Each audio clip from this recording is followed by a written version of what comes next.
Welcome to Ramana's Edzone YouTube channel. ఇంకా ఈ ఛానల్ని ఎవరైనా సబ్స్క్రైబ్ చేయకపోతే దయచేసి సబ్స్క్రైబ్ చేసుకోగలరు. ఈ వీడియోలో మనము ఈఓ గ్రేడ్ 3కి సంబంధించి పేపర్ 2లో భాగంగా రామాయణం మీద గతంలో అడిగినటువంటి ప్రశ్నలను మనం ఒకసారి చూద్దాం. సో అందులో భాగంగా ఇక్కడ గమనిస్తే మొదటి ప్రశ్న చూడండి. మొదటి ప్రశ్న ఏంటంటే మనకు ఇంద్రజిత్తు యొక్క అసలు పేరేమిటి అని అడుగుతున్నాడు. అంటే మనకి ఇక్కడ ఇంద్రజిత్తు వచ్చేసరికి ఎవరి యొక్క కుమారుడు? మనకు రావణాసుడి యొక్క కుమారుడుగా మనం గుర్తుపెట్టుకోవాలి. ఇతని అసలు పేరేంటి? మనకు మేఘనాథుడు. ఓకేనా. నెక్స్ట్ క్వశ్చన్ ఏమి అడిగాడంటే మనకు శబరి ఎవరి యొక్క ఆశ్రమంలో ఉన్నది అంటుండే. మనకి ఇక్కడ శబరి అనగానే మనకు రామునికి ఎంగిళ్ళ పళ్ళను తినిపించినటువంటి శబరి వచ్చేసరికి ఎవరి యొక్క ఆశ్రమంలో ఉంది? మనకు మతంగ మహర్షి ఆశ్రమంలో ఉందని మనం గతంలో చదవడం జరిగింది. ఓకేనా. నెక్స్ట్ క్వశ్చన్ గమనిస్తే చూడండి. ఇక్కడ సీతను అపహరించమని రావణుని ప్రోత్సహించింది ఎవరంటే మనకు శూర్పణఖ. అంటే మనకు రావణి యొక్క సోదరుడైనటువంటి శూర్పణఖ వచ్చేసరికి సీతను అపహరించమని చెప్పినట్లుగా మనం గుర్తుపెట్టుకోవాలి. నెక్స్ట్ క్వశ్చన్ ఏం అడిగారంటే మనకు రామసేతు నిర్మించిన ప్రదేశము నేటి తమిళనాడు రాష్ట్రంలో ఈ ప్రదేశంలో ఏది అంటే మనకి ధనుష్కోటి.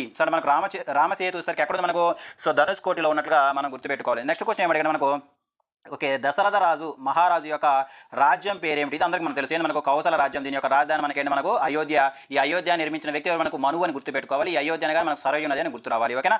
నెక్స్ట్ క్వశ్చన్ అంటే మనకి ఇక్కడ జనక మహారాజు యొక్క గురువు ఎవరు? జనక మహారాజు యొక్క గురువు ఎవరు? మనకు అష్టావక్ర మహర్షి. అంటే మనకు అష్టావక్ర మహర్షి ఎవరి యొక్క గురువు అంటే మనకు జనక మహారాజు యొక్క గురువుగా మనం గుర్తుపెట్టుకోవాలి. ఓకేనా. నెక్స్ట్ క్వశ్చన్ ఏమడిగారంటే మనం బాగా గమనిస్తే నెక్స్ట్ క్వశ్చన్ ఏమడిగారంటే రామాయణం యొక్క భాగాలను ఏమని పిలిచారు? ఇది మన అందరికీ తెలుసు. రామాయణం యొక్క భాగంలో ఏమని పిలిచారు? కాండాలు. మొత్తం ఎన్ని కాండాలు? మనకి 7. 7 కాండాలు ఉన్నట్లుగా మనం గుర్తుపెట్టుకోవాలి. అందులో వరుస క్రమంలో కూడా మనకి ఎగ్జామినేషన్ పాయింట్ పడుతుంది కాబట్టి మనం వరుస క్రమంలో కూడా వాటిని గుర్తుపెట్టుకోవాలి. ఓకే. నెక్స్ట్ క్వశ్చన్ అంటే మనకి ఇక్కడ అయోధ్య ప్రక్కన ఉన్నటువంటి నది ఏమిటి అంటాడు. అంటే మనకి ఇక్కడ అయోధ్య వచ్చేసరికి ఏ నది ఒడ్డున ఉందని అడుగుతున్నాడు. ఇది మనకు సరియు నది అని మనం గుర్తుపెట్టుకోవాలి. నెక్స్ట్ క్వశ్చన్ ఏమిటంటే మనకు జనకుని సోదరుని పేరు ఏమిటి అంటాడు. మనకు జనక మహారాజు యొక్క సోదరుడు ఉన్నాడండి. ఆ సోదరుని యొక్క పేరు మనకేంది?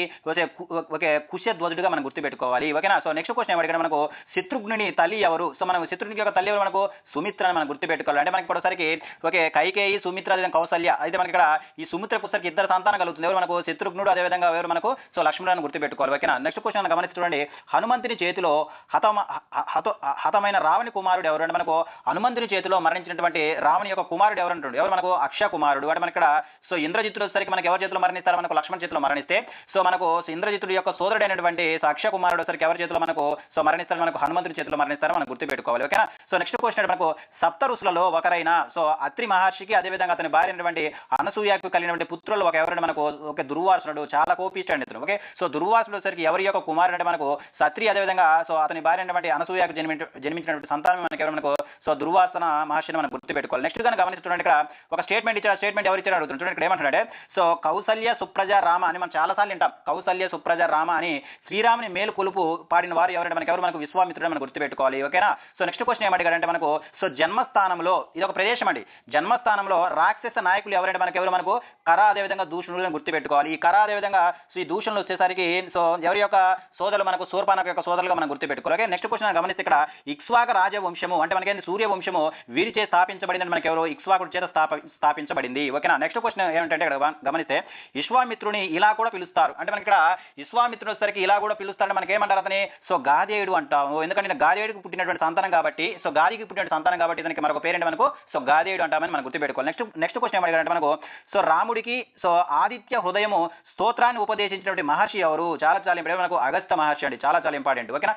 నెక్స్ట్ క్వశ్చన్ గమనిస్తే దశరథుని పుత్ర పుత్రేష్టి యాగాన్ని అంటే మనకు పుత్రేష్టి యాగాన్ని జరిపించినటువంటి మహర్షి ఎవరు? మనకు ఋష్యశృంగుడు అని మనం గుర్తుపెట్టుకోవాలి. నెక్స్ట్ క్వశ్చన్ ఏమంటే మనకు రామాయణంలోని ఏ కాండలో సంపాది తన గత వృత్తాంతాన్ని వానరులకు వినిపించిందంటే మనకి ఎక్కడ? మనకు కిష్కింద కాండాన్ని మనం గుర్తుపెట్టుకోవాలి. కిష్కింద అనేది ఒక రాజ్యం అండి. ఎవరి యొక్క రాజ్యం? మనకు వానరుల యొక్క రాజ్యంగా మనం గుర్తుపెట్టుకోవాలి. నెక్స్ట్ క్వశ్చన్ ఏమంటే మనకు అయోధ్య అనేది ఏ నది ఒడ్డున ఉంది? ఏది ఉంది? మనకు సరయు నది ఒడ్డున అయోధ్య నగరం అనేది ఉన్నది. ఓకే.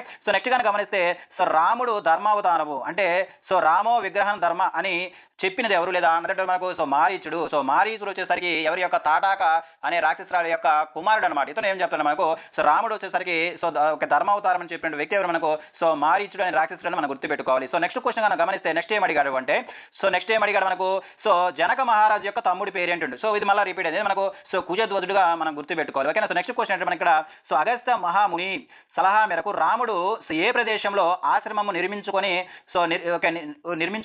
నివసించడం ప్రారంభించారు మించిన మనకు పంచబడిన మనం గుర్తుపెట్టుకోవాలి, చాలా చాలా ఇంపార్టెంట్. సో నెక్స్ట్ క్వశ్చన్ మనకు సో దశరథ మహారాజు యొక్క తండ్రి పేరు ఏమిటి అంటాడు. ఎవరు మనకు సో అజాతుడు, అంటే మనకు అజాతుడు యొక్క కొడుకు ఎవరు మనకు దశరథ మహారాజుని సో మనం గుర్తుపెట్టుకోవాల్సిన అవసరం ఇక్కడ అంతా ఉంది. నెక్స్ట్ ఏంటంటే మనకు సో రామాయణంలో దేవర్షి అని ఎవరిని పిలుస్తారంటే మనకు ఎవరిని పిలుస్తారు, మనకు విశ్వామిత్రుని. అంటే మనకు విశ్వామిత్రుడు సరికి గాదేయుడు అంటారు. అదేవిధంగా సో సో ఈయనకు వచ్చేసరికి మనకు దేవర్షి అనే బిరుదు కూడా ఉన్నట్లు మనం ఎగ్జామినేషన్ పాయింట్ ఆఫ్ గుర్తుపెట్టాలి. ఇవి మనకు రామాయణంలో గత పరీక్షలో అడిగినటువంటి కొన్ని ముఖ్యమైనటువంటి పీవైక్యూస్ అనమాట. సో ఈ విధంగా మనకు ప్రతి చాప్టర్ మీద సో మనకు పీవైక్యూస్ ను డిజైన్ చేసుకుంటూ అదేవిధంగా మనకు రావడానికి అవకాశం ఉన్నటువంటి అంశాలను మనము నేర్చుకుంటూ సో కేవలం ఈ 12 చాప్టర్లను 30 రోజులు కంప్లీట్ అయ్యే విధంగా సో 10 ఎగ్జామ్లతో మనము సో ఒక కోర్స్ అనేది ర్యాపిడ్ రివిజన్ కోర్స్ అని తీసుకోవడం జరిగింది. కేవలం ఇది 499 రూపాయలకి మీరు గమనించగలరు. ఒకవేళ ఈ కోర్సులో కానీ మీరు సో జాయిన్ అవ్వాలనుకుంటే ఇక్కడ కనిపిస్తున్న నెంబర్కి మీరు వాట్సాప్ మెసేజ్ కానీ అదేవిధంగా మీరు వాట్సాప్ కాల్ కానీ చేసి తదుపరి వివరాలు మీరు తెలుసుకోవచ్చు. ఓకే, ఎవరైతే నా యూట్యూబ్ ఛానల్ని సో మొట్టమొదటిసారి చూస్తున్నారో దయచేసి వాళ్ళందరూ కూడా సో నా యొక్క యూట్యూబ్ ఛానల్ని